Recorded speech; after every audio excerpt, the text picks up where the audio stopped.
Hola, ¿qué tal? Bienvenidos a este video chat de la importancia del ahorro para nuestras metas. Yo soy Sofía Macías, vocera y responsable de contenido de consumo inteligente, y conmigo está Marco Antonio Carrera, que es el vocero de la Conducef.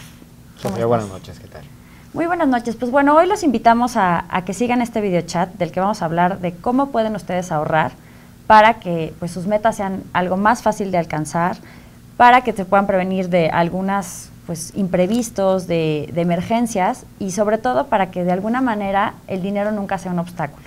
¿Por qué hacemos el videochat en esta fecha? Pues mañana, 31 de octubre, es el Día Mundial del Ahorro. Este día, esta festividad financiera, se celebra desde 1924, cuando fue un seminario de las cajas de ahorro en Milán, y pues ahora es una festividad genérica para celebrar el tema del ahorro. Para nosotros pues es realmente importante que empecemos a tener una cultura financiera más amplia que nos permita llegar mucho más fácil a nuestros objetivos. Entonces, el día de hoy, pues vamos a platicarles durante 50 minutos sobre este tema. La primera parte, nosotros vamos a ir desarrollando algunos temas relacionados con el ahorro, y la segunda parte está abierta a preguntas. Entonces, por favor, váyanos anotando todas estas inquietudes, dudas, pues ideas, tips, cosas que quisieran compartir con nosotros para que nosotros la podamos leer aquí en este video chat. Entonces, pues Marco, sin más preámbulos, tú les vas a platicar el primer tema, que son los principales mitos del ahorro. Perfecto.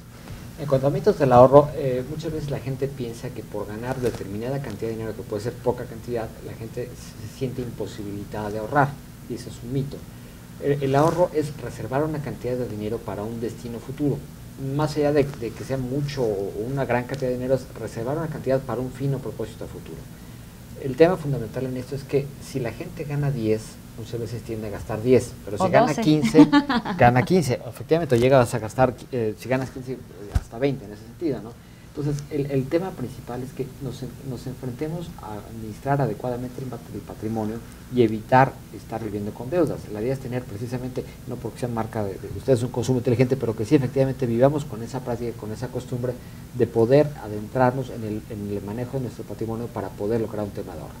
¿Qué pasa, Sofía? Que la verdad es que en nuestro país tenemos una historia muy triste en cuanto a temas del ahorro. ¿Por qué? Porque muchos de los estamos ahorita viendo estas imágenes, crecimos en un México en el cual no había opciones de ahorro. ¿Por qué? Porque cuando tú tenías el interés de llenar ese cochinito precisamente para comprarte a lo mejor el balón de fútbol o la muñeca, resultaba que cuando rompías esa alcancía, el dinero ahí guardado no te alcanzaba para nada. ¿Por qué? Porque la inflación se comía el dinero acumulado.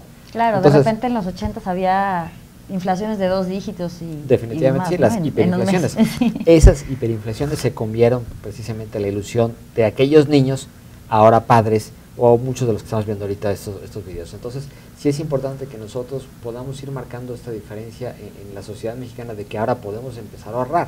Y por eso me refiero a estar reservando a lo mejor esos 10 pesos diarios, esos 20 pesos diarios, y es una cantidad mayor que padre. Claro. Pero sí tener ese hábito del ahorro para manejarlo, ¿no? Otro tema importante, simplemente para ubicarnos, es que en México estadísticamente traemos un nivel de ahorro de un 20% contra países como Chile, que tienen niveles de un 30%, o países asiáticos de un 50%. Cuando vemos precisamente algunos desarrollos en Asia, vemos por qué tienen esos avances. Bueno, porque han tenido esa disciplina del ahorro que sí les ha beneficiado, les ha repercutido para bien, ¿no? Entonces, ojalá, estamos al día del ahorro el día de mañana, también es día de Halloween mañana, pero no confundamos las cosas, pero sí que inculquemos en nosotros y en nuestra familia el hábito del ahorro para empezar a cambiar ese tipo de prácticas, ¿no? Y un poco con la festividad, pues también el Halloween, pues a lo mejor habla mucho de miedos y de preocupaciones, pues el ahorro justamente es para evitar los terrores financieros. Y hay que perderle miedo al ahorro, hay que entrar. Exactamente. Pues bueno, esta parte de los mitos es realmente muy importante, porque a veces, pues por ideas preconcebidas justamente no le entramos, ¿no? Y justamente el tema de para ahorrar tenemos que tener mucho dinero, pues yo creo que sí es el principal, ¿no? Definitivamente sí. Y hablando del ahorro, partimos de que la disciplina se está guardando una cantidad de dinero para nuestro futuro. Ahora, ¿en dónde y cómo lo vas a ahorrar? Porque ciertamente el cochinito sigue siendo una opción de ahorro. Claro. El colchón sigue siendo una opción de ahorro. Las tandas siguen siendo una opción de ahorro. Pero sí es muy importante que la gente, idealmente, si va a tomar la determinación de ahorrar, idealmente considere opciones viables y seguras de ahorro. ¿A qué me refiero? A que el colchón no es una opción adecuada para ahorrar, porque independientemente de que esté registrando una cantidad de dinero ahí, que esté guardando ese dinero, el dinero lo va a estar tomando para comprar X, Y, Z, y puede perder ahí el destino para cual guarda el dinero. Y también pues se puede llevar el colchón, entonces puede ser algo muy dramático de que la gente pierda ese dinero. Las tandas también, hay gente que opera con las tandas durante mucho tiempo, es una buena disciplina para gente que no tiene otras opciones, pero está corriendo el riesgo de enfrentarse a una persona que pudiera irse con el dinero de la tanda, ¿no? De ahí pues que la recomendación es que idealmente la gente sí considere las opciones que ofrece la banca en general para depositar los recursos. Y la verdad hay que decirlo con toda claridad, no es por el rendimiento que vayan a obtener, porque ciertamente el rendimiento que te ofrece la banca es muy reducido, pero es por la seguridad que tienes de depositar tu dinero ahí, que queda a salvo de cualquier cosa. Para eso aplica precisamente el seguro del IPAP, hasta por 400,000 UDIs, que con esa cantidad prácticamente queda cubierto el ahorro de más del 95% de los mexicanos. Entonces es importantísimo que la gente considere las opciones del ahorro en bancos. Claro, y más adelante también les vamos a platicar ya no solo pues cuentas de ahorro, sino incluso inversiones. Marco les trae ahí un buen catálogo. Yo por mi parte de lo que quería platicarles también es el tema del ahorro y las metas. Muchas veces, pues todo el mundo a lo mejor estamos medio de acuerdo en que es importante ahorrar, que es positivo, que nos sirve, pero pues a veces no damos el paso justamente porque no tenemos claro para qué, no tenemos un objetivo. Entonces, en esta parte, si ustedes encuentran la razón que sea relevante para ustedes para ahorrar, cuáles son sus deseos, cuáles son sus prioridades, va a ser mucho más sencillo que pues hagan pequeños cambios de hábitos, que digan, bueno, en vez de 4 salidas al mes, pues a lo mejor 3, o en vez de comprarme esto, pues a lo mejor le bajo un poquito porque estoy ahorrando para esta otra cosa, ¿no? Entonces, en ese tema hay 4 características muy importantes de las metas, porque es importante tener objetivos, pero también que sean objetivos de alguna forma efectivos, ¿no? No como en México decimos sueños guajiros, sino de verdad que lo tengamos como muy claro. ¿Y cuál es la diferencia entre un sueño como muy fugaz o muy lejano y una meta? Pues simplemente que la meta es específica, o sea, tenemos bien claro el qué, ¿no? No es lo mismo hacer un pequeño viaje que a lo mejor echarse toda una travesía, no es lo mismo querer comprar una casita que algo más grande, o decir, bueno, estoy ahorrando para estudios, pero pues estudios de qué, ¿no? Y esa parte como que es importante tener claro para qué. La segunda parte tiene que ver con el cuánto. La mayor parte de la gente se frena en esta parte de las metas porque dicen es demasiado caro y ni siquiera se ponen a investigar realmente cuánto cuesta. Y a veces, aunque puede sonar mucho en nuestra cabeza, ya comparando precios, viendo opciones, a lo mejor encontramos algo que sea accesible a nuestro bolsillo y que realmente organizándonos sí podamos financiar. La tercera, pues después del cuánto, evidentemente tiene que ver con la fecha, porque muchas veces nos quedamos en el algún día, ¿no? Sí, hay que tener esa disciplina y esa determinación de ahorrar. Y ahorita de lo que mencionabas, convendría agregar algo importante que tiene que ver con que distingas entre cuáles son tus propósitos de necesidades y deseos. Claro. Puedes tener necesidades que suplir, que tienes que terminar una educación escolar, no sé, lo que tú quieras como compromiso a corto plazo, y a lo mejor tienes otra serie de antojos, sí. Pero si no discriminas qué es un antojo y qué es una necesidad, te puedes perder. Entonces es importante que tengas claramente tus necesidades, tus propósitos, y que con base en eso también hagas el esfuerzo y conserves la disciplina para llegar a esa meta, ¿no? Por ahí una autora de finanzas personales, Sabina Chelminsky, que le mandamos muchos saludos, decía que hay que hacer la diferencia entre necesidades y necedades, ¿no? O sea, que tener como un poquito qué es lo que realmente nosotros es prioritario y qué pues es un gustito que a lo mejor pues sí está desplazando estas cosas importantes para la vida. Ambos son válidos, claro, y la gente debe entenderlos así. Lo importante es que tengas la disciplina de qué vas a llegar y qué esfuerzo vas a realizar para obtener ese fin, ¿no? Sí, no, digamos que todo se puede, nada más no al mismo tiempo. Y el último punto para que la meta sea efectiva es el cómo, evidentemente, ¿no? ¿Qué voy a hacer? ¿Dónde voy a reducir mis gastos? ¿O qué tipo de ingreso extra puedo generar yo para que entonces, obviamente, tenga los fondos para hacer esta meta que tengo? Si yo nada más dejo la idea así, pero no me he puesto a pensar, bueno, a lo mejor si yo, si al mes me estoy comprando esto y esto pues no lo hiciera tan seguido, o si gastara un poco menos en salidas, o si gastara un poco menos en X o Y cantidad, pues podría abonarlo, o a lo mejor, pues más bien mi respuesta es, bueno, mis gastos no están como para hacerle muchos recortes, pero tengo algún tipo de habilidad o tiempo extra donde podría generar un ingreso y que esto me ayude a llegar más fácil, ¿no? Un tema muy importante del que Marco les va a platicar justamente es algo que a la gente luego le suena muy difícil, pero tú nos vas a decir que no lo es, o por qué no lo es, un presupuesto. Así es. La piedra angular o el paso fundamental, hablando de educación financiera y hablando de cómo empezar a administrar tu dinero, es que finalmente te decides a elaborar el presupuesto. Cuando escuchamos la elaboración del presupuesto y que se va a hacer el presupuesto del año que entra a nivel país, piensas que es algo demasiado complejo y la verdad es que no es así. El presupuesto es algo tan sencillo como anotar cuáles son los ingresos que tienes y cuáles son los gastos que tienes. Y por ingresos es anotar cuál es la cantidad de dinero que llega verdaderamente a tu cartera. Y aquí es importante que con la cabeza fría anotes verdaderamente qué es la cantidad que recibes por sueldos, salarios, comisiones, bonos, aguinaldo, lo que tú tengas por ahí. Pero, insisto, que sea en términos reales, no que pongas ahí la cantidad que ahora sí te van a pagar, que nunca te ha pagado, pero que sí te van a pagar. No se vale que pongas ahí que ahora sí te vas a sacar la lotería y vas a ganar ese dinero, porque puedes caer en esa ficción que no te va a llevar a ningún lado. Lo importante es que anotes ahí a detalle cuánto es lo que recibes, por una parte. Por otra parte, que anotes cuáles son la serie de gastos que tienes que enfrentar. Tienes que pagar una renta, una hipoteca, una colegiatura, un transporte, en fin, hay diferentes gastos que tienes que estar enfrentando y vale la pena que anotes ahí a detalle cuánto es lo que estás pagando por eso. Pero en este sentido también es muy importante que incluyas todos aquellos pequeños gastos que aparentemente no impactan tu presupuesto, pero que a la hora de la hora resulta que sí impactan de manera importante tu presupuesto. ¿A qué me refiero? A lo mejor al café, a lo mejor el cine, a lo mejor el esparcimiento del fin de semana o el antro, como quiera llamarse, en fin, pero son esos pequeños gastos que a la larga implican una cantidad de dinero importante. Entonces, no se trata de que te prives de tomar un café, no se trata de que te prives de salir, etcétera, etcétera, pero que sí cuando menos tengas la clara noción de que del dinero que recibes, a dónde se está dirigiendo. Y lo más importante, Sofía, en este ejercicio es que cuando vas anotando precisamente en dónde vas gastando, te das cuenta de que, oye, no es posible que yo gaste tanto en esto. Entonces te das cuenta de en qué estás gastando y puedes entonces cambiar de hábitos y cambiar de costumbres. Insisto, este es un ejercicio que vas a hacer para ti, no es para tu novio, para tu novia, para tu esposo, para tu jefe, no es para los impuestos, no, es para que tú misma te des cuenta de en qué estás gastando y que en su caso rectifiques el hábito de gasto de consumo. Claro, de alguna manera son tus prioridades, no las de nadie más. Y algo que es muy importante, bueno, el tema del registro de gastos, de irnos conociendo, ¿cuántos meses tú recomendarías, Marco, que vayamos registrando nuestros gastos para saber realmente cuál es nuestro patrón? Bueno, no tienes que pensar en un tiempo muy elevado, puedes empezar desde ya esta semana a anotar cuánto es el dinero que tienes y empezar a hacer el ejercicio, cuánto dispones de aquí para el fin de mes y vas anotando esos gastos y los compromisos que tiene. Y después el mes que entra, bueno, con el ingreso que vas a recibir, qué compromisos vas a tener que enfrentar en el mes. Lo empiezas a ver en cuanto a una proyección muy sencilla y a partir de eso te vas dando idea de cuánto puedes verdaderamente, qué margen tienes para hacer cosas nuevas o no. A final de cuentas, decíamos, tenemos la parte de ingresos, la parte de egresos. Si tus ingresos son mayores que tus egresos, qué bueno, estás en buenas condiciones.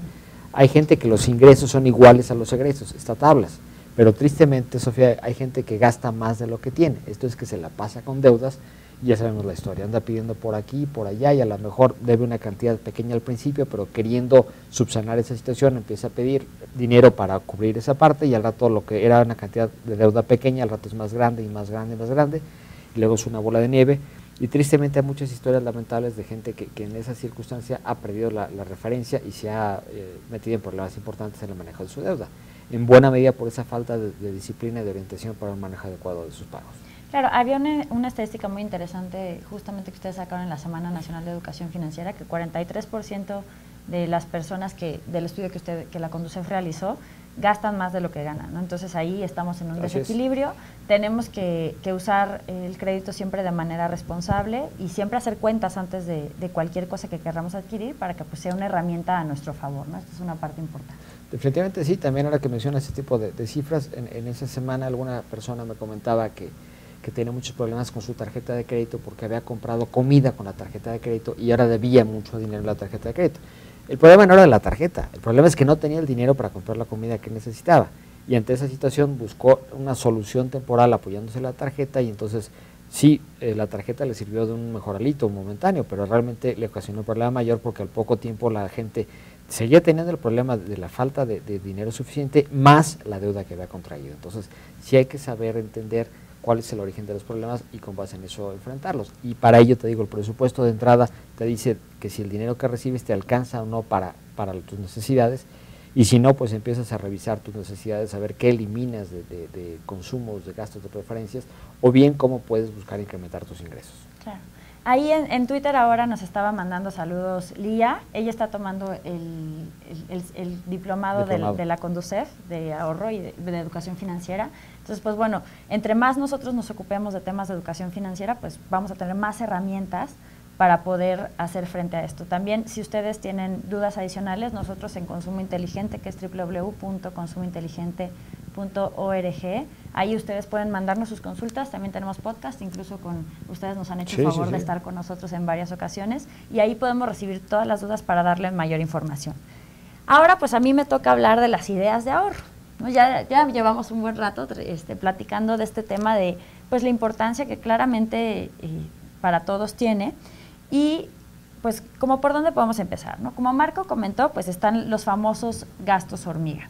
De acuerdo a un estudio de la Profeco, al año se le va a la gente alrededor de 13,000 pesos en gastos hormiga, de golosinas, comida en la calle, estacionamientos, propinas, cosas pequeñas por aquí y por allá, y en suma la verdad es que pueden ser muy grandes. Muchos de estos gastos hormiga, aunque puedan llegar a ser complejos también de eliminar, pues también sí es algo que podríamos pues reducir un poco, ¿no? A lo mejor no en su totalidad, pero un poco, y para esta parte el ejercicio de ir anotando que Marco les recomendaba es muy bueno.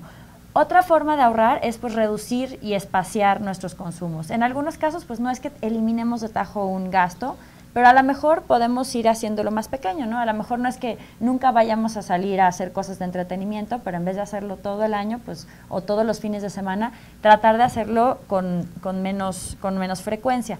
Hay algunos gastos que pues de repente tenemos que son cada X tiempo, que si los ponemos, le podemos dar una semana más o 2 semanas más, pues a lo mejor no va a cambiar mucho, ¿no? Un ejemplo pueden ser los cortes de cabello, que pues a lo mejor si vamos cada mes y medio a este tema, pues a lo mejor los hombres sí se ven un poco greñudos, pero las mujeres si los paseamos un poquito. Igual no pasa nada. Claro, no pasa nada, no es tan grave, ¿no? Entonces hay que ir buscando estas áreas de oportunidad. Una cosa que realmente es muy importante es volvernos consumidores inteligentes. ¿Por qué? Porque, bueno, a veces, pues, un poco por flojera, un poco por falta de tiempo, por falta de planeación, no comparamos lo que estamos comprando, y a veces, bueno, teniendo herramientas tan buenas como justo Internet, podríamos buscar el precio de las cosas y ver realmente dónde nos conviene más adquirirlo para, pues, tener una reducción, y a veces no hacemos estas comparaciones. Entonces creo que tenemos que ser más selectivos en esta parte. Definitivamente sí, y de hecho ahorita nos encontramos en una fecha donde viene próximamente el Buen Fin, claro, que va a ser una época importante, y un señalamiento que hemos dado a la gente es que idealmente ahorita la gente tome precios de lo que piensa adquirir para que en su caso compare si verdaderamente hay un descuento o no, porque no por la euforia de las promociones o de los anuncios o la parte mediática, la gente pierde de referencia si verdaderamente es o no una promoción. Entonces, aquel artículo que la gente piensa adquirir, es importante que ahorita vaya, compare precios de lista, tenga una idea para que idealmente el Buen Fin sepa ver la diferencia entre lo que ve ahorita de precios y si hay una disminución de precio o no para llegar al Buen Fin, ¿no? Y otra recomendación que nos sirve para todo el año, pero en este periodo del Buen Fin evidentemente es más importante, es pues que realmente adquiramos las cosas que nosotros necesitamos. A veces nos dejamos llevar mucho por las ofertas y decimos, ay, es que tiene descuento, no lo planeaba comprar, a lo mejor no está en mi presupuesto, pero como tiene descuento lo quiero aprovechar. Entonces, de repente, pues bueno, sí se vale darse algunos gustos, pero es importante ver si realmente está en nuestras posibilidades o si esa compra va a empezar a robarle recursos a otras cosas, a otros gastos importantes que vienen ya de fin de año, ¿no? Ya se nos acerca, pues noviembre tiene varios puentes, empiezan las posadas, los intercambios, la cena de Navidad, algunos salen de vacaciones, entonces todas estas cosas hay que irlas tomando en cuenta para que pues simplemente podamos disfrutar, pero de una manera bastante más balanceada. Otro gasto muy importante es los olvidos que cuestan, ¿no? De repente no pagar a tiempo nuestra tarjeta, o a lo mejor los servicios, las colegiaturas, que se nos pase la verificación. Claro. Todo este tipo de trámites nos generan cargos extra que pues a lo mejor decimos, ay, pues si nada más fueron 15 pesos, pero si son cada mes y si no es con una sola cosa, sino con varias cosas, pues ya son cargos que empiezan a pesar y que de verdad sí repercuten en nuestro gasto mensual. Ahí es donde, hablando de medios electrónicos, como es la ocasión, mucha gente puede anotar precisamente en ese calendario de fechas, la fecha tal, fecha límite para hacer tal pago, idealmente tratar de anticipar la fecha límite, porque también recordemos que si tienes que pagar en una fecha límite que es el día 20, y si tienes tu dinero con cheque de otro banco, si vas a pagar con cheque no pasa ese mismo día, si es con transferencia o es otra cosa, pero bueno, Idealmente que la gente tome previsión de los montos y de las fechas límites de pago para evitar precisamente el pago de penalizaciones que obviamente no nos gusta pagar y que podrían ser evitadas, ¿no? Sí, hay algunas cosas que, por ejemplo, de repente llegan al blog, como el impuesto a los depósitos en efectivo, y pues evidentemente, pues si nosotros podemos usar medios de pago, transferencias, en lugar de estar usando tanto efectivo, pues la verdad es que nos podríamos ahorrar este cobro que, si bien lo podemos recuperar contra el ISR, claro, el impuesto sobre la renta, claro, en abril, pues ahora sí que qué necesidad que nos lo hagan, ¿no? O este tipo de cosas. Hay que conocer bien nuestras cuentas. Los saldos mínimos en las cuentas, de repente hay que saber realmente cuándo nos cobran, cuándo no, y como que usarla de la manera más eficiente posible, o buscar cuentas que para nosotros realmente sean funcionales. Hay otra parte que de repente la gente descuida mucho, que son los gastos estacionales. A lo mejor tenemos nuestro presupuesto mensual y ese lo manejamos muy bien, pero se nos va de repente a lo mejor algo nuevo, o bueno, no nuevo, pero que no lo tenemos con cada mes, como los pagos de los seguros, las reinscripciones, toda esta parte que son gastos fuertes que se van dando a lo largo del año, que si los previéramos antes, pues podríamos ir ahorrando, ¿no? Digo, de hecho, hablando de ese tema, estamos ahorita en el mes de noviembre prácticamente, viene toda la euforia de diciembre, pero también recordemos que también viene la cuesta de enero. Sabemos que es la época donde muchas veces se pagan seguros, se pagan tenencias, en fin, y ahora que antes de que se reciban los aguinaldos, idealmente deben considerarse cuánto se va a pagar de ese tipo de gastos, y reservando esa cantidad, dejar la diferencia para los gastos de diciembre, que seguramente hay muchos compromisos y claro, cosas que enfrentar, pero no necesariamente todos son trascendentales o fundamentales. Idealmente dejarlo, los gastos prioritarios reservados y esa cantidad adicional para lo que sea el evento, el compromiso que se tenga en diciembre, ¿no? Sí, no, si lo vamos juntando de poquito a poquito, pues no es tan pesado, ¿no? Un último mensaje respecto a las ideas de ahorro es que el ahorro de alguna manera es una tarea de equipo, ¿no? Todas las personas, en México tenemos mucho esta tradición de que a lo mejor el jefe de familia es el que maneja las finanzas del hogar y que de él sería o de ella sería la responsabilidad de llevar todas las finanzas de la casa, cuando realmente incluso los más pequeños del hogar, pues si ellos aprenden a hacer un consumo inteligente y responsable de los recursos de la casa, de los servicios, del agua, incluso los mismos útiles que ellos tienen, sus cosas, y las cuidan más y no se tiene que desembolsar en reponer, pues los hijos adolescentes compartiendo algunas responsabilidades, incluso ellos ayudando con lo del claro, tema de las fechas de pago y demás. Cada persona de la familia sí puede contribuir al ahorro, y podemos hacerlos no solo más conscientes, sino incluso brindarles habilidades para que cuando ellos tengan que manejar su propia cartera lo hagan como de una manera mucho más eficiente, ¿no? Idealmente el tema del ahorro es algo que empieza por ti mismo como en individual, claro, pero en plan de pareja debe ser un tema compartido. Por supuesto. Y en un plan familiar también, entonces que los hijos también participen de ese tema y que también disfruten las ventajas del ahorro. Esto es que si le estás inculcando a que un niño empiece a ahorrar, pues que también experimente la satisfacción del ahorro, logrando ese objetivo de comprar a lo mejor ese balón de fútbol o ese juguete que tanto deseado, pero que experimente la bondad del ahorro. Aquí en la página del videochat nos llegó una pregunta que es justamente el tema que Marco iba a abordar ahorita, que es ¿cuál es la diferencia entre el ahorro y la inversión? Nos la están mandando aquí. Si tienen ustedes preguntas, por favor, aquí abajo de la página, háganosla llegar y nosotros vamos a irlas leyendo conforme vayamos avanzando en el videochat. Ok, el ahorro, como decíamos, es reservar una cantidad para un destino futuro. Simplemente lo reservas, lo guardas, lo conservas para después gastarlo en algo, en un propósito a futuro. La inversión precisamente es reservar ese dinero para un propósito de que el dinero se incremente. Y eso es algo totalmente válido, es algo muy interesante y ojalá muchas personas puedan llevar a cabo planes de inversión. Pero sí la gente debe estar muy consciente de que en un plan de inversión ello implica también determinado riesgo. ¿En qué lo vas a invertir? ¿Dónde lo vas a invertir? Si vas a invertir en el plano tradicional del mercado bursátil, es una muy buena opción, la verdad. Históricamente se ha visto que la gente que realiza inversiones en la bolsa a través de una sociedad de inversión, que desde 1,000 pesos puede tener un plan de inversión, la gente llega a tener positivos resultados, pero siempre y cuando ese tipo de inversiones se realice a largo plazo. ¿Qué pasa? Que lo triste, lo lamentable es que luego la gente dice que le fue mal en el mercado porque perdió.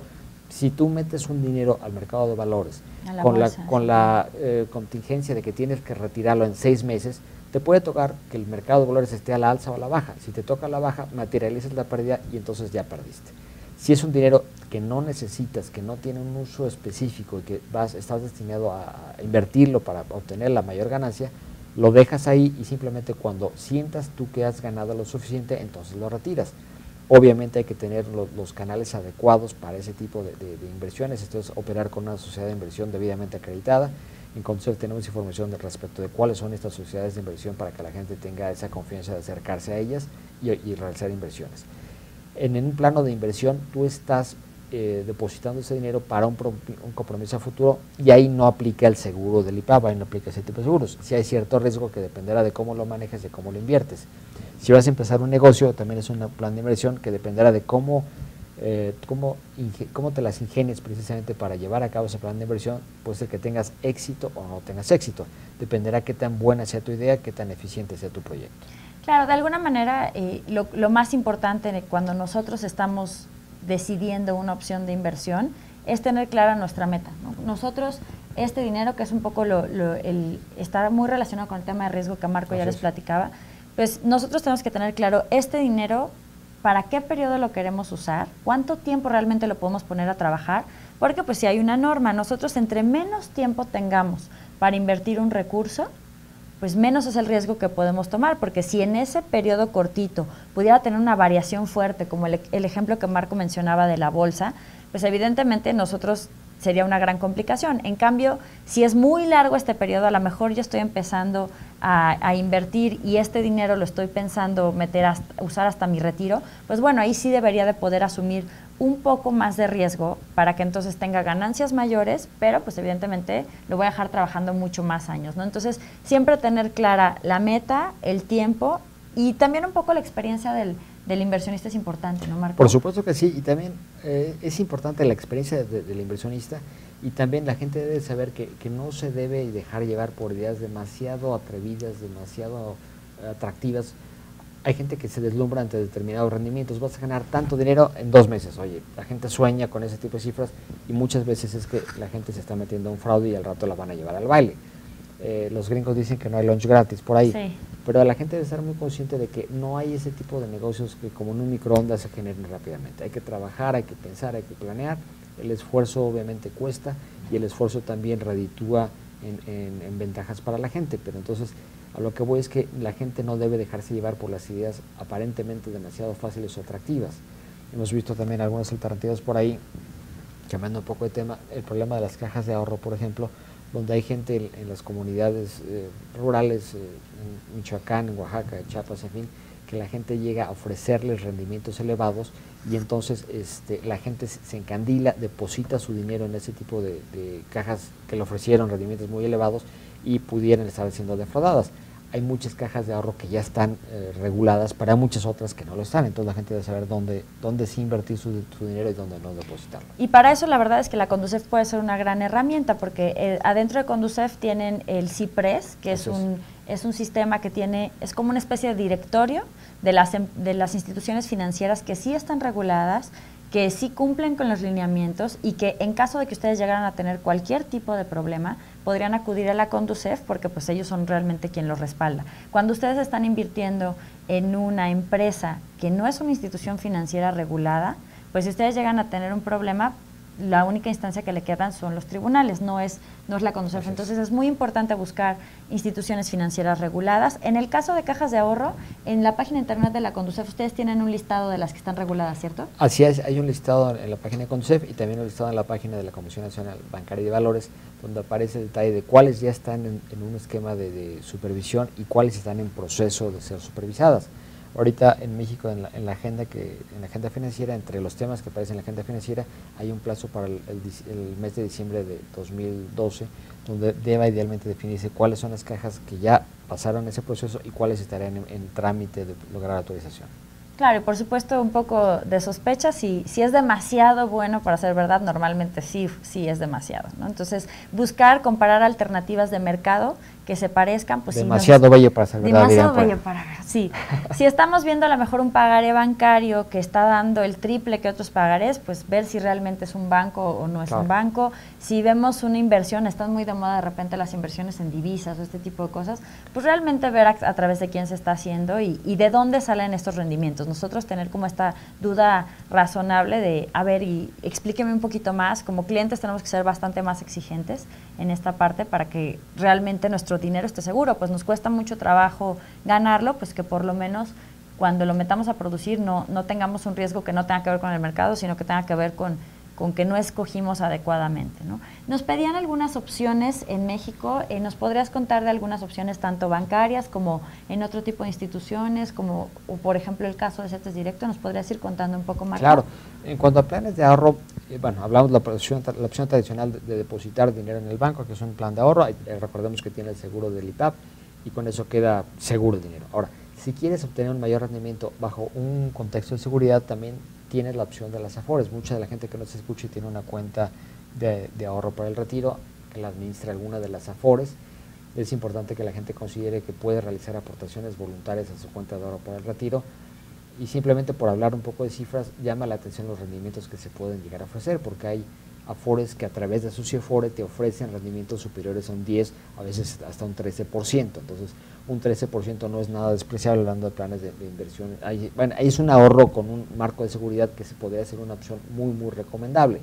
Recordemos que en el plan de aportaciones voluntarias, si tú depositas un dinero a esa cuenta, esa cantidad que como aportación voluntaria podrás retirarla después de X tiempo. El resto de tu cuenta no hasta que cumpla 65 años, pero la aportación voluntaria sí después de determinado periodo. Entonces, sí es importante que la gente que considere este tipo de opciones verifique primero en qué Afore está y después compare entre los rendimientos que ofrecen las diferentes Afores a ver si está o no en la Afore que le conviene, y en su caso se cambie a aquella Afore en la cual perciba una ventaja, una mejoría de su plan de ahorro para el retiro.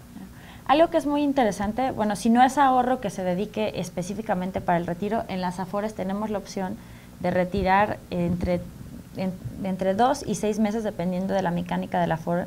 Podemos retirar las aportaciones de corto plazo.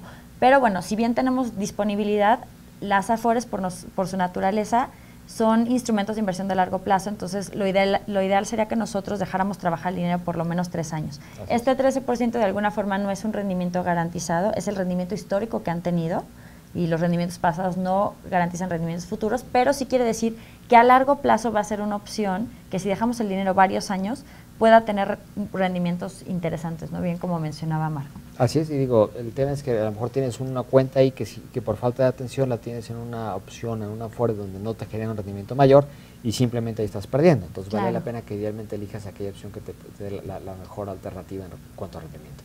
Eso es en el tema de Afores. Ahora, en cuanto al tema de CETES Directo, es una opción que recientemente lanzó el gobierno federal y que permite acercar ese instrumento de inversión en CETES. Un CETES es un certificado de la tesorería de la Federación, es un instrumento totalmente seguro, donde es el gobierno el que asegura que te va a dar un rendimiento por el dinero de ese título que estás comprando.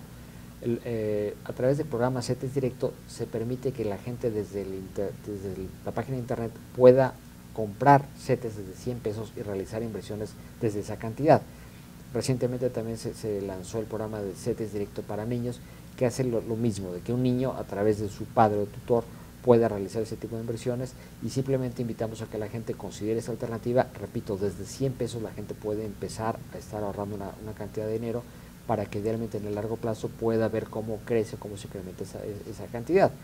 Y aquí yo hablo de que más vale un % de algo que un 100% de nada, más vale un % de ahorro que un 100% de no ahorrar absolutamente nada.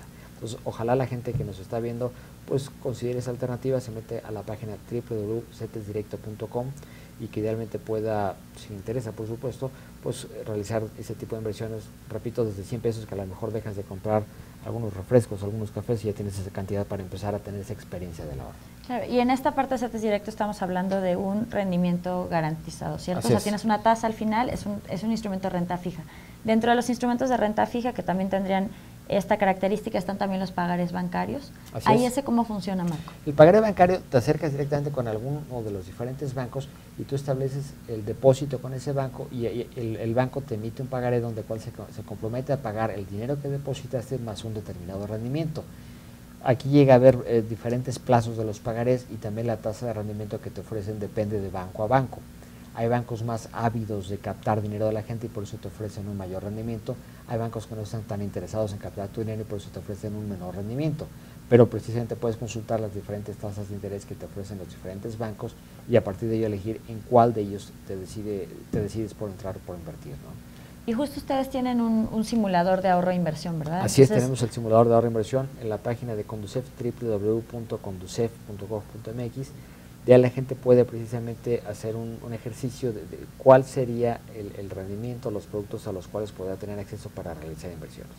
Nos hacen una pregunta aquí en el video chat sobre los fondos de inversión y cómo entrar a la bolsa. Okay. ¿Qué es un fondo de inversión? Bueno, el fondo de inversión es una agrupación precisamente, muchas veces para entrar directamente a hacer la compra de algunas acciones de una empresa no tienen necesariamente ni el capital suficiente para hacer una compra directa de la empresa.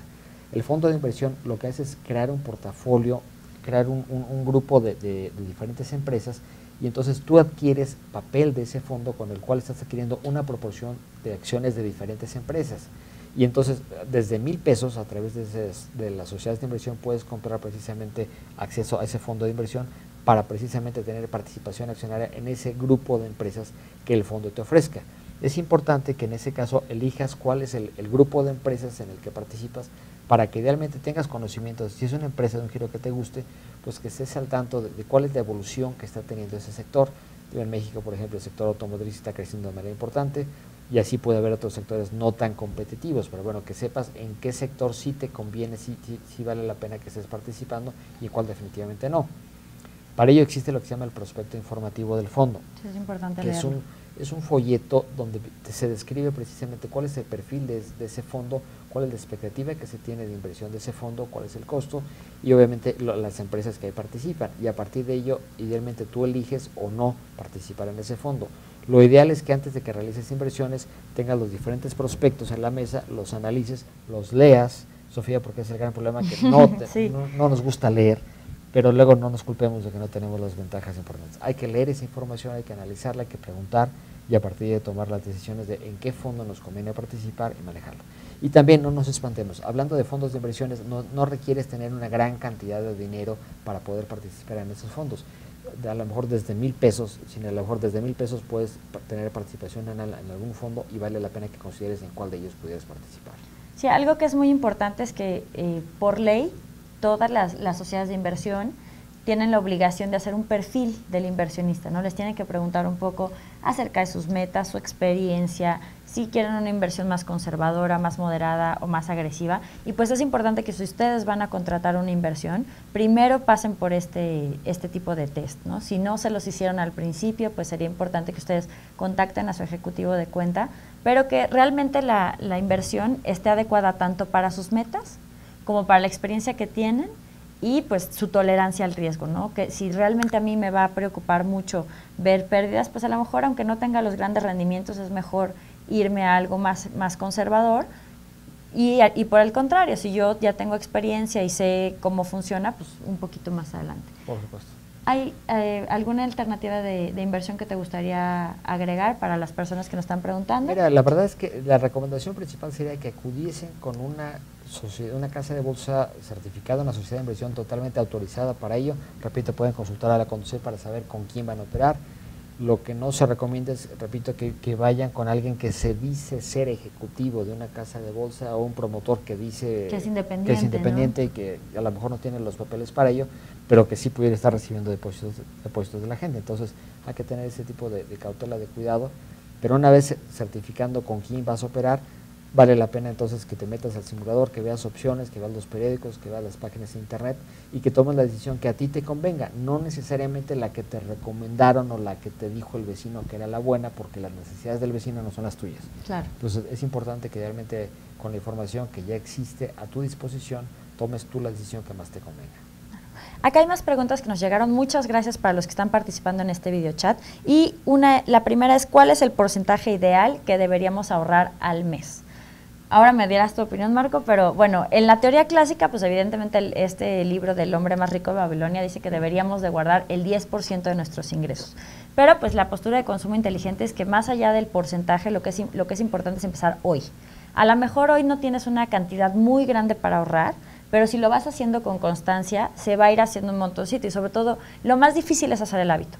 Entonces, si tú empiezas a lo mejor con 100 pesos al mes, pues a lo mejor te parece muy poco dinero, pero si lo vas pensando en un año, pues son 1,200 pesos, que si no tenías fondo de emergencia, pues te sirve fondo de emergencia.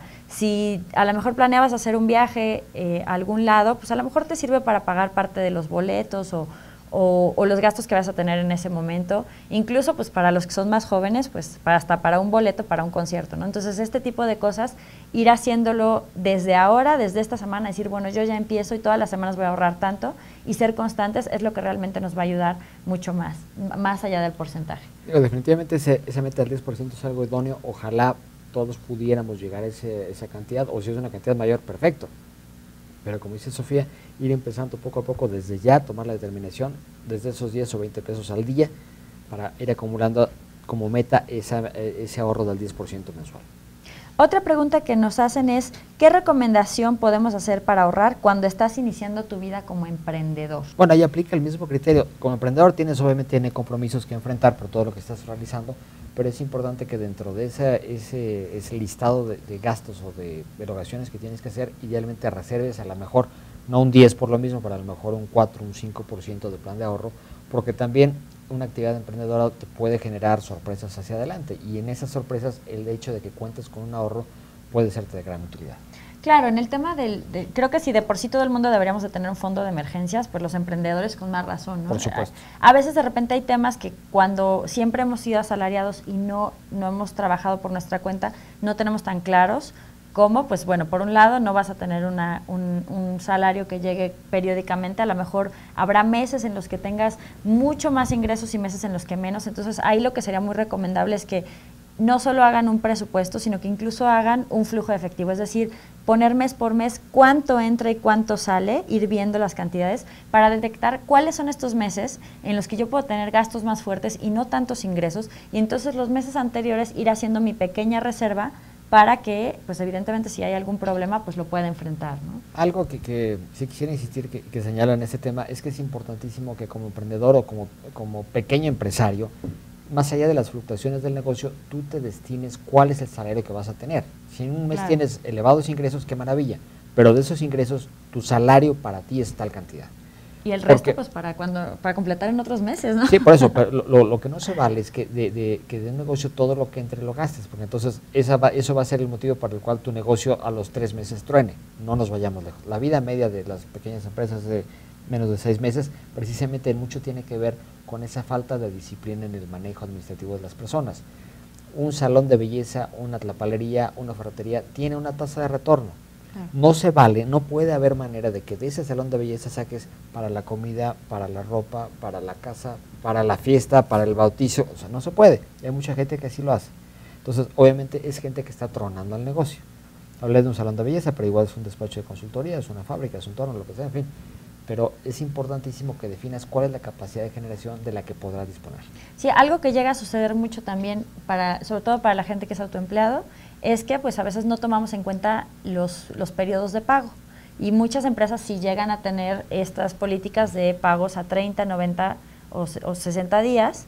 Y entonces, pues a lo mejor nosotros tenemos nuestras propias obligaciones y no tomamos en cuenta esta parte, no hemos hecho un ahorro, y entonces cuando llegan los gastos y todavía no ha entrado el dinero, pues ahí podemos tener lo que se llama el famoso efecto tijera, y hay que tener por eso precisamente las previsiones, ¿no? Sí usar de alguna manera nuestros recursos de la manera más inteligente posible.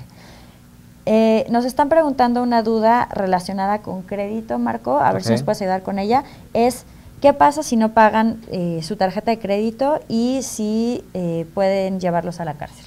Es una duda legal. Ok, definitivamente si tienes una deuda en tarjeta de crédito, van a estar, o el banco o algún otro despacho va a estar atrás de ti. No es que necesariamente el no pago de la deuda de la tarjeta implique cárcel, no, pero lo que sí implica puede ser, el no pagar una tarjeta puede ser motivo de embargo, y el embargo se gestiona a través de un tribunal, de un juez, no es que un despacho por ahí diga que te va a embargar. Eso hay que descartarlo, pero ciertamente la labor del despacho de cobranza va a ser muy intensiva para estar buscando cómo recuperar ese dinero. Entonces, la gente que tiene la deuda en tarjeta de crédito no debe estar tranquila, porque ciertamente van a estar tras de él para ver cómo recuperar ese dinero. No se vale crear una falsa expectativa. Si alguien tiene deudas que no ha pagado, ojalá vea la opción de cómo manejarlo, de cómo acercarse con el banco para solucionar esa situación. Hay casos en donde puede sonar extremo, pero te retiene la tarjeta de crédito y estableces un calendario de pagos fijos. Esa opción es una opción extrema, pero totalmente válida. La otra es que llegues a un acuerdo, consigas un préstamo para liquidar esa deuda y entonces tengas disciplina en tu pago. Ojalá lo apliques y ojalá sigas esa orden para liquidar los pagos. Sí, efectivamente en México nadie puede ir a la cárcel por deudas de carácter civil. O sea, si ya fuera un tema de fraude, ahí ya se mueve al área penal. Pero algo que tenemos que tener muy en mente es que no solamente son las consecuencias penales a las que deberíamos de tenerle miedo, ¿no? Hay un tema muy importante que es el tema de nuestro historial crediticio. Si nosotros no pagamos a tiempo nuestras obligaciones, y no solo la tarjeta de crédito, incluso en el buró de crédito se registran pues el pago de la televisión por cable, servicios de telefonía, créditos hipotecarios de otros tipos. Si nosotros no pagamos a tiempo, pues se daña nuestro historial, se generan registros negativos y pues cuando nosotros vayamos a pedir un crédito futuro, no nos los van a otorgar o nos lo van a otorgar con condiciones bastante más caras porque pues representamos mayor riesgo, ¿no? Digo, estamos hablando del tema de crédito, es importante que la gente sepa utilizar el crédito a su favor, no porque exista una oferta de crédito abundante debemos tomar el crédito. En ocasiones, bueno, lo necesitas y tómalo, pero no dejarse llevar por esa costumbre o tradición de que podía ser muy fácil tomar el crédito y después ver cómo lo pagas. Primero hay que hacer el presupuesto, hay que hacer el análisis y saber si vas a poder o no pagar ese crédito. Aquí nos pregunta Adrián Márquez, nos pregunta sobre las expectativas del mercado mexicano de renta variable nacional para el cierre del año. Esta es información que realmente manejan un poco más pues tanto los grupos financieros que tienen grupos de análisis como pues este tipo de instancias. La Conducef no maneja tanto esa información, ¿cierto? Digo, no en detalle, pero ciertamente la perspectiva es positiva para los planes de inversión. Entonces, sí, idealmente hay un cambio de administración, sí, pero la perspectiva con ese cambio de administración se estima y se analiza como algo positivo. Claro, y si ustedes quieren ver exactamente pues en qué unidades están estimando que pueda cerrar la bolsa, pues sí es recomendable que se metan a las páginas de internet de los distintos grupos financieros y muchos tienen áreas de análisis que además están abiertas al público, entonces sí pueden leer información relevante para pues, tomar mejores decisiones, ¿no? Hay otras preguntas, afortunadamente muchas gracias por participar a todos. Nos preguntan si podemos repetir el nombre de la experta de finanzas personales que mencionamos al inicio. Nos pregunta Einranch 3K3 y es Adina Chelminsky, ella fue con la que platicamos al inicio. Nos preguntan si las aportaciones voluntarias a la Afore son deducibles. No. Digo, son para... Las aportaciones para la Afore, si son deducibles de impuestos. Por eso, pero para la Afore no entiendo el punto. Para ti como inversionista tú lo depositas, pero es tu fondo de ahorro para el retiro. Sí, o sea, pero me imagino que se refieren a el ahorro para el retiro es deducible de impuestos, pues de acuerdo a al 176 de la Ley del Impuesto sobre la Renta. Las de largo plazo sí, las de corto plazo no. Así es. Sí, de las que estábamos hablando Marco y yo de dos y que puedes retirar a los 2 o 3 o 6, de 2 a 6 meses, cada 2 o 6 meses, esas no son deducibles de impuestos porque pues evidentemente claro, ahí tenemos un tema. Algo que es importante es que el resto sí las podemos deducir de impuestos, pero solo podemos destinar hasta el 10% de nuestros ingresos a este tipo de ahorro y que necesitamos por un lado hacer la declaración de impuestos. Si nosotros no hacemos declaración, pues no lo podemos deducir. Claro. Y necesitamos pedir nuestras constancias. Hay otras deducciones interesantes, como por ejemplo las de crédito hipotecario, ¿no? Los intereses reales de crédito hipotecario también los pueden deducir de impuestos. Esa es una opción muy interesante, presidente, tomas el crédito, estás incrementando el patrimonio, estás de alguna forma ahorrando de tu patrimonio y puedes tener ventajas fiscales interesantes. Vale la pena que al momento de contratar un crédito hipotecario constates cómo va a quedar precisamente el saldo que pudieras deducir en tu declaración. Nos están preguntando qué estrategias se utilizarían para generar mayor conciencia a la gente en el ahorro. Mira, es parte de un proceso no sencillo, repito, porque hay situaciones macroeconómicas que han impactado que la gente deje de ahorrar, pero la idea es dar ese tipo de información como la sesión que hemos tenido el día de hoy, idealmente tener ese tipo de contacto con toda la gente en muchas ocasiones, en muchos foros, para sensibilizar a la gente respecto a las ventajas del ahorro. Y ciertamente habrá que ver cómo la gente podrá ver la forma de incrementar su nivel de ingresos vía salarios, vía ingresos alternativos, ¿no? Una pregunta, la última pregunta, y pues vamos a tener que cerrar este video chat, pero les tenemos una pequeña sorpresa, es si no cumples con el mínimo de pago de la tarjeta, ¿entras al buró de crédito? Bueno, la gente debe saber que en el buró de crédito estamos todos, los que pagamos y los que no pagamos. No depende de que dejes de pagar el mínimo y entonces estés en el buró, no. Desde el momento que te entregan tu tarjeta de crédito, sin utilizarla, ya apareces en ese registro buró de crédito. Hay que quitarnos la idea de que el buró de crédito es algo negativo. La verdad es que no es así. El buró de crédito precisamente es un reflejo, es una radiografía de nuestra experiencia de pago. y vale la pena que lo entendamos, lo consideramos como tal.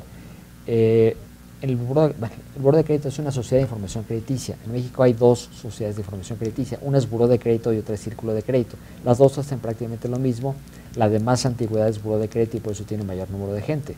Pero es importante que la gente se familiarice con esto del reporte de crédito, no es algo negativo, es simplemente una referencia oficial de cuál es nuestra experiencia de pago. Y hablando de Buró de Crédito, también la gente debe de saber que ya en México existe lo que se llama el score de crédito, que es como si fuera una calificación en la escuela, que tenías un 10, un 8, un 7, así ese score de crédito refleja qué tan buenos pagadores somos, más allá de que paguemos mucho o poco, cuál es nuestra disciplina y orden de pago. Si tenemos una buena experiencia de pago, tenemos un buen score de crédito. La gente puede conocer ese score de crédito, puede contratar el servicio que es accesible por 200 pesos al año. Tienes el servicio de buró de crédito, con un servicio de alertas también, donde precisamente te llega un correo electrónico con el reflejo de cuál es tu experiencia de pago, cómo te están viendo a ti en tu experiencia de pago. Ojalá la gente considere esa alternativa. Víctor Manuel nos está preguntando dónde imparten el diploma de cultura financiera. A través de la página de Conducef pudiera haber información. La página de Conducef es www.conducef.gov.mx. Bueno, chicos, les tenemos 10 paquetes y se lo van a llevar las primeras 10 personas que nos pongan su meta de ahorro aquí en el videochat. ¿Qué les parece? Muy bien. Y bueno, pues muchísimas gracias por haber estado presentes aquí con nosotros. Muchísimas gracias, Marco, por tu tiempo y tus excelentes respuestas. Al contrario, Sofía, gracias a todos ustedes. ¿Dónde pueden encontrar más información de la Conducef? Bueno, básicamente la página www.conducef.gov.mx. Hay un teléfono de atención sin costo 01800 999 8080. Y si quieren tener más información acerca de consumo inteligente, si quieren escuchar nuestros podcasts, ver el blog o incluso mandar sus preguntas para que nosotros podamos retomar esos temas en nuestros contenidos, nos encuentran en www.consumointeligente.org y en Twitter también estamos en Mastercard México. Si también hay Facebook, entonces tienen todas las líneas de contacto y pues esperamos que este videochat les haya animado a ahorrar. Hasta la próxima. Gracias.